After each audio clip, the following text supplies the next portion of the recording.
What about the United States? Well, after refusing to sell vaccine raw materials, it is now trying to undo the damage. US President Joe Biden spoke to Prime Minister Narendra Modi last night. He promised to send emergency assistance. This includes oxygen supplies, vaccine materials and medicines. On Monday, an Air India flight picked up oxygen concentrators from New York. And this is a welcome shift. Remember, America was reluctant to help. It changed after it was slammed the world over, not only for refusing to help India, but also for hoarding vaccines. So here's another shift.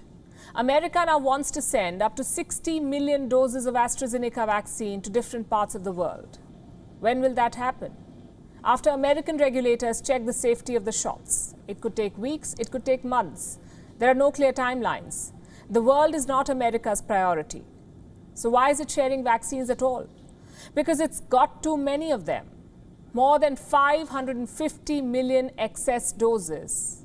I'm going to repeat that so that you can note it. The United States has 550 million extra vaccines. That's what you call hoarding.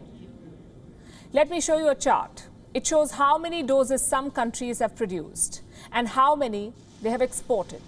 These figures are till the end of March. Countries like China and India exported more than 40% of their supplies. Even the European Union shared 42% of its supplies. What about the United States? It exported 0 shots. What about the United Kingdom? Again, 0. They exported nothing. Countries like the US and the UK represent the global elite, the rich who booked millions of doses well in advance. Now they have extra vaccines, enough to inoculate their population 3 times over, in some cases 5 times. But they haven't shared anything with the world. And they're making sure this system does not change. They will not share vaccines. They will not share vaccine recipes. Life-saving drugs have been locked in patents. It's a subject that I bring up every day because it is the most important battle right now. The world needs to end this pandemic, and for that we need vaccines. And the rich have locked up these vaccines. Reports say during yesterday's phone call, Prime Minister Modi pressed President Biden about this. India has been pushing for a waiver on vaccine patents at the World Trade Organization, the WTO. The US and the UK have aggressively blocked this proposal. And backing them are countries like Japan, also the European Union. After the phone call, a senior official of the Biden administration was asked if America will relent. Will the United States back a patent waiver? Team Biden said it has nothing to share on this front. And it's not just governments, by the way, who are putting patents over lives. Even individuals who make up the global elite are championing the cause of Big Pharma. The likes of Bill Gates, the billionaire philanthropist, believes vaccine formula should not be shared with the developing world. He gave the statement on Sunday. Bill Gates was asked if it would be helpful for intellectual property protections to be lifted. How did he respond? With an emphatic no. Why? Because he fears that lifting patent rights, even temporarily, could compromise the safety of vaccines. Bill Gates believes in keeping the circle tight. He says the ideas like moving production from a Johnson & Johnson factory to a facility in India are novel. And they only happen, and I'm quoting here, they only happen because of our grants and expertise.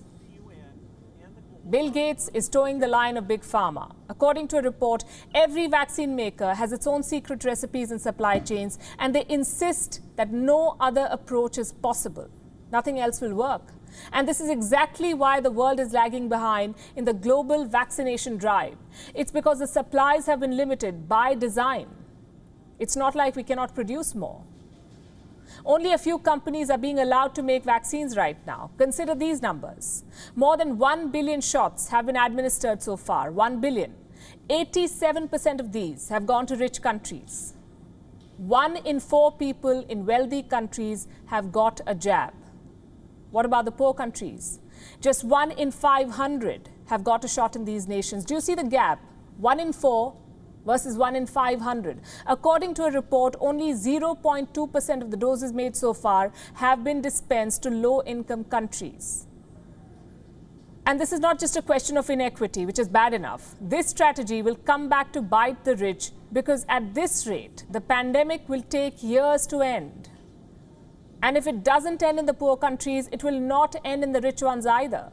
We have enough proof of how this virus mutates and jumps borders.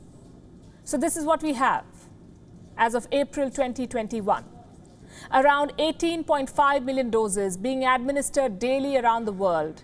At this pace, it would take at least 19 more months, 19 more months, to inoculate 75% of the world population, which means extending this pandemic for at least 2 more years. What we're saying is very, very simple. Vaccine patents are a dangerous idea right now. The biggest roadblock on our path to recovery. If the world wants to end this pandemic, it must end vaccine patents first.